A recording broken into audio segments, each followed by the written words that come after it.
হাই বন্ধুসকল, welcome back to my YouTube channel and আপোনালোকে চাই আছে মিনহাজ ব্লগ। চ' আজিৰ ভিডিঅ'টো ষ্টাৰ্ট কৰোঁ বন্ধুসকল। মই এতিয়া হোজাই ডিষ্ট্ৰিক্টৰ কিছুমান বানপানীৰ দৃশ্য আপোনালোকক দেখুৱাম। চ' ভিডিঅ'টো ষ্টাৰ্ট কৰিছোঁ। এয়া যিখন ভিডিঅ' চলি আছে এইখন হ'ল আমাৰ হোজাই ডিষ্ট্ৰিক্টৰ কুমৰাকটাৰ ভিডিঅ'। এয়া চাই লওক বন্ধুসকল, কেনেকুৱা বানপানীয়ে ভয়ংকৰ প্ৰলয়ৰ ৰূপ ধাৰণ কৰিছে। এয়া চাওক বন্ধুসকল, এয়া ছোৱালী মানুহ এজনী সাঁতুৰি আহি আছে। এয়া কেনেকুৱা ভয়ংকৰ পৰিস্থিতিৰ মাজেৰে এনেকৈ সাঁতুৰি আহি আছে। অকল এই ছোৱালীজনীয়ে অকল এক্সাম দিবৰ বাবে এনেকুৱা ভয়ংকৰ পৰিস্থিতিৰ মাজেৰে আহি আছে। চ' আপোনালোকে ভিডিঅ'খন চাই থাকক।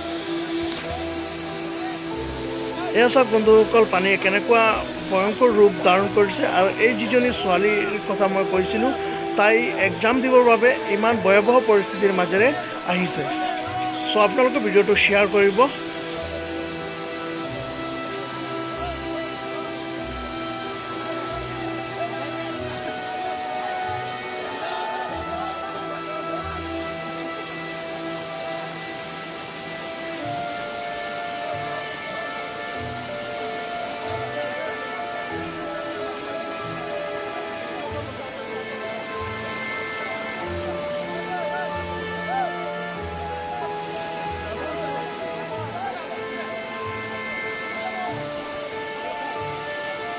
এইটো উল্টা শিকাব সিহঁতক ঠাকুৰ আহিছে গম পালোঁ মই।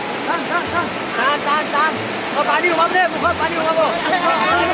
আছে টান আছে টান।